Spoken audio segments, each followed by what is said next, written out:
Chair. Without further ado, Thank you, Jordan. Appreciate that. Thanks for being here. Listen, first, I do want to say thank you to all of you for your service. You know, we are both in what I consider to be noble professions. Noble not because it's about service, but because it's about service with self-sacrifice.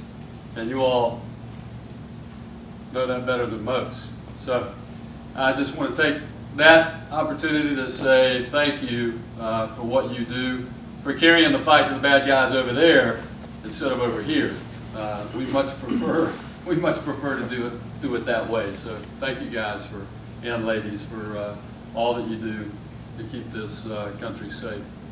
And I'm glad to be here today to talk to you about lean and how we can actually incorporate lean for two reasons. And before I get into those two reasons, I want to introduce my staff to you. Chief Adam Brown is in charge of our services division where continuous improvement is located.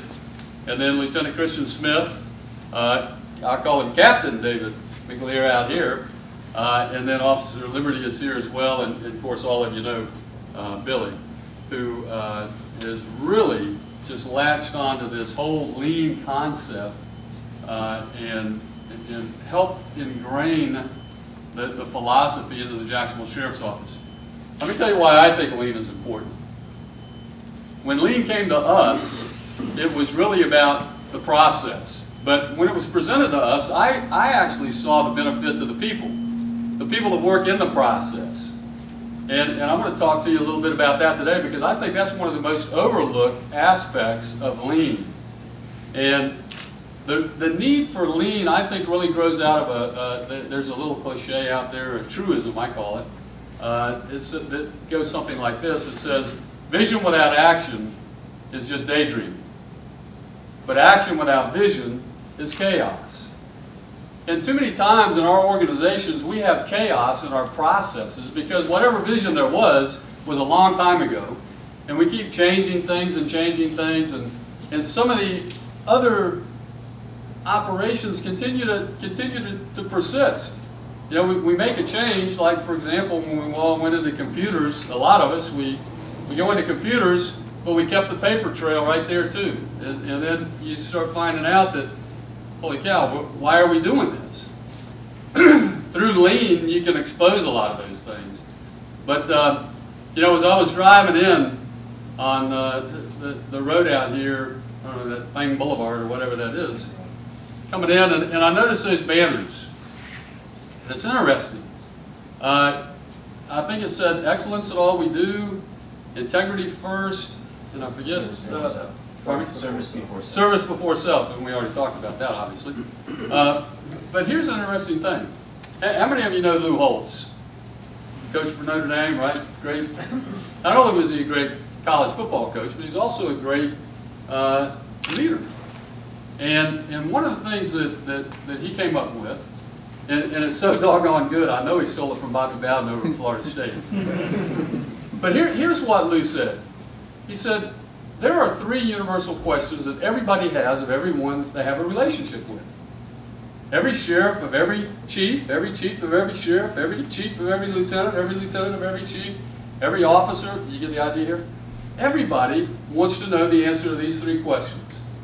And they are, can I trust you? Are you committed to excellence? Do you care about me?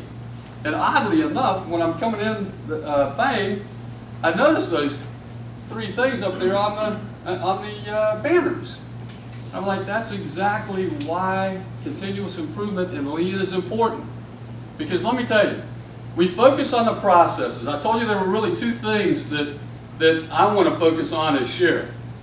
2 things. Number 1 is processes. I want to be sure that the Jacksonville Sheriff's Office is running the best business processes we can run. And look, we're a big business. We're a $350 million business. And we need to run it like a business. So I want good processes. I want to cut out all the fat in those processes. But then secondly, I want good people working in those processes. So I'm also concerned about my personnel issues. I want good people. I want people who are committed. And And that takes me back to these three questions. Can I trust you? Are you committed to excellence? Do you care about me? Now look, I can tell you, a lot of times we're answering these questions and we don't even think about it. But we answer them every day by the way we do business, by the way we interact with each other. And you're answering them for your subordinates, you're answering them for your direct reports, you're answering them for everyone that you have a relationship with. And in Lean, the reason I think Lean is so important is it answers these questions the way they should be. Now what Lou will tell you is, how do you answer the first question, can I trust you? It's very simple. Do the right thing. Do the right thing. Do the right thing 100% of the time, not 99.9% of the time. Don't do what's expedient. Don't do what's easy. Don't do what's popular. That's almost always the wrong thing to do. But do the right thing. Protect your integrity. Do the right thing every time. Integrity first. There you go. Second question, are you committed to excellence? Give 110%. Do the best you can. Go that extra mile. Nobody runs out on the football field hollering, we're number 2, right? Except maybe the University of Florida. Go Noles. You know where I'm from. He's talking big this year. Yeah. Good point. But I mean, think about it. You give 110% for yourself, and it's not about achieving the goal. It's about the effort, and that you've done everything you can do to achieve whatever that goal, whatever that mission was. And then third and finally, the third question: do you care about me? Look, Adam Brown wants to know if I care about Adam, not Chief Brown, because he can do X, Y, Z, or whatever for me. He wants to know: do I care about Adam? Do I care about Adam? Do I care about his family? I want to know if he cares about John. Not John Rutherford, the sheriff. I want to know if he cares about me. And so the way you answer that question is, it's the golden rule. We've all heard it. You treat people the way you want to be treated. Now, what does all of this have to do with continuous improvement in Lean? Well, think about this. Through Lean, and through continuous improvement, what you're going to do is you're going to take processes and you're going to turn it over to the people that work in those processes through what's called the Kaizen. They're going to work on that. You heard the Colonel say, you're going to work on those things that have been nipping at you and just driving you crazy for all this time. And you're like, why do we do this? Why don't we change this? Well, guess what? Lean and a Kaizen gives the people that work in that process the opportunity to take ownership and change it. Now you talk about, what does that say to your subordinate? When I take a process and I turn it over to Officer Liberty or David, I turn that over to them, what does that say to them? Does it say, I trust you? That answers one of those 3 universal questions. Do I trust you? Now, I'm also telling them, look, you go in, you fix this thing, any kind of, little hiccups that are in this thing that really, those nippy things at your heel, fix it. Do whatever you got to do. You map it all out, you remove all those things. Now, what does that say about commitment to excellence? We're not going to continue to do things for the usual answer you get when you ask why do we do something. What's the usual answer? We always did it that way. See, it doesn't matter what organization you go to. You hear the same old stuff. Yeah. Everybody said that. This changes that. We don't do anything because it's the way we used to do it anymore. You have the power to change that process. So your employees are empowered, and you show them how committed you are to excellence. You don't just talk the talk, you're willing to walk the walk. And let me tell you, you know better than most. When you start talking the talk, you better be ready to walk that walk. And then third and finally, how does it answer the third question? Do your people think you care about them? When you turn this over to them, you give them some control in their lives. One of the most frustrating things, and you're going to give them some recognition. And you know, on the reward scale, you know, what people want. Guess where money is? Money's like number 9 on that list. You know what's number 1 on that list? Recognition. Yes, sir. Recognition. People want to be recognized for their effort. They want to be recognized for what they do. Lean is a great way to do that. You give somebody a Kaizen, you put that thing in their hands, you let them go and run with it, and I'm telling you folks, I've seen report outs where people were giddy, just giddy about their job again. In fact, you know, I'll tell you a little story about Billy. Billy ran a Kaizen on an emergency notification. You know, 20-year sergeant, you start to get a little crusty, you know. I go down there, I go to this report out, and this guy is like, he's dancing on clouds. Because he tells me, Sheriff, this is the first time in my 20 years in the sheriff's office I got to do it. They let me do it. I was in control of this process. I changed this. I set this up. And by the way, it works now, where it didn't work before. It was an emergency notification process.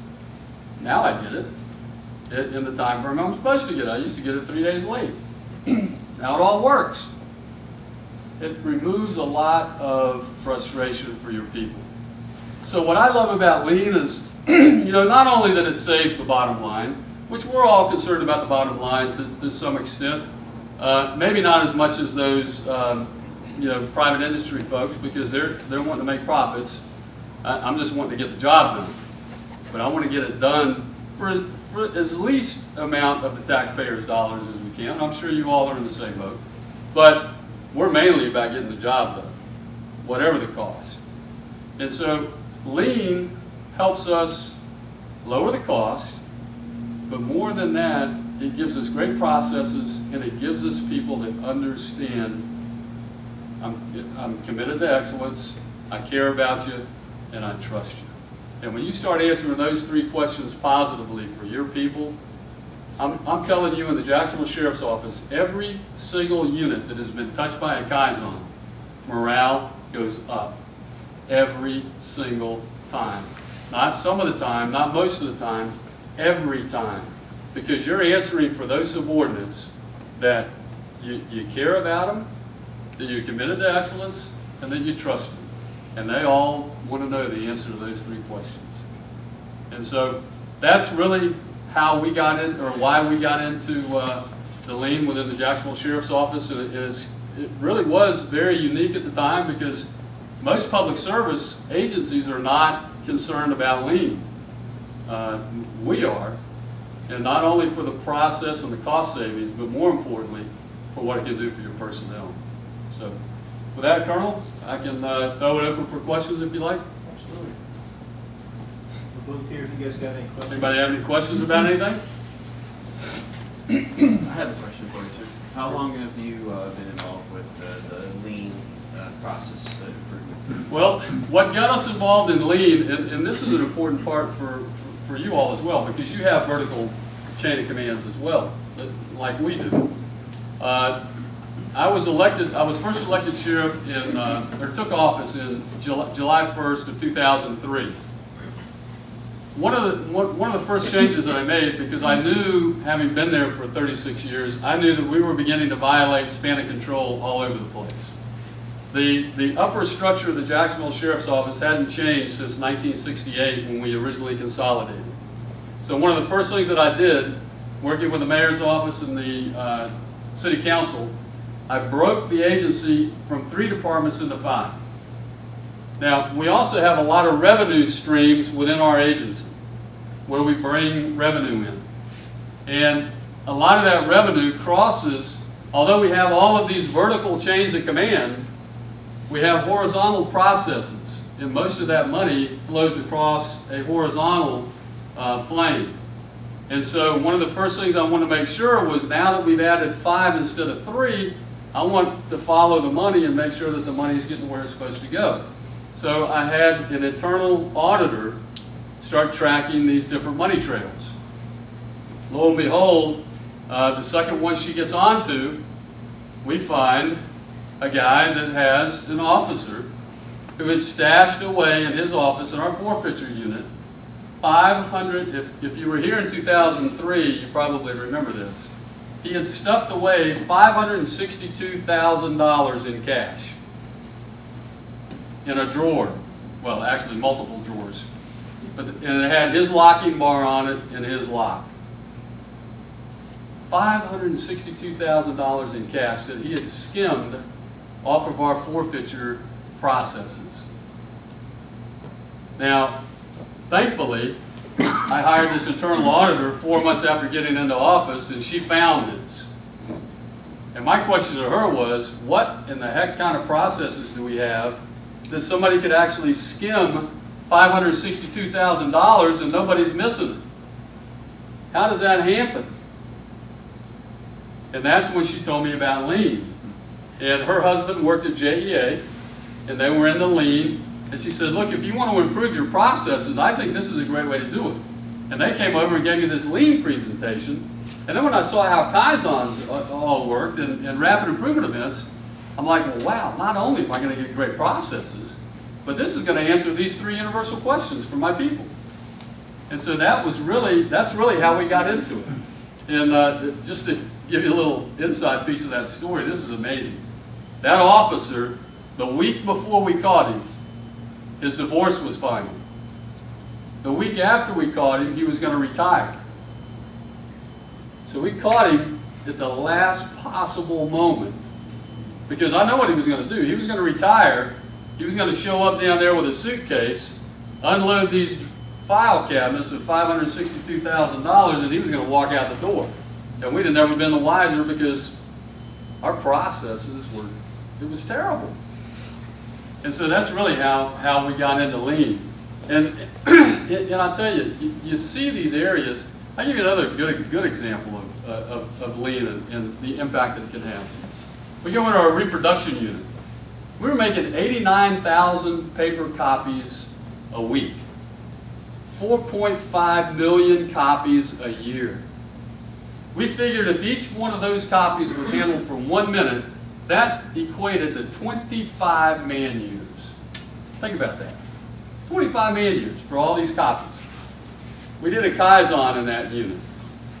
They cut out 3.15 million copies.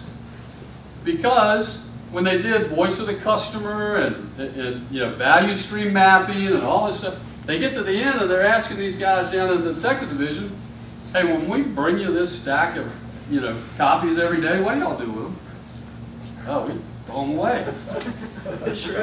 Well, no, you need these. No, we don't need those anymore. It's all in the computer. Those reports are in the computer now.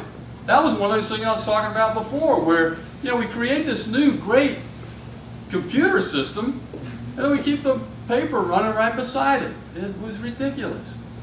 They cut out 3.15 million copies. We had to go back to Xerox and renegotiate our contract.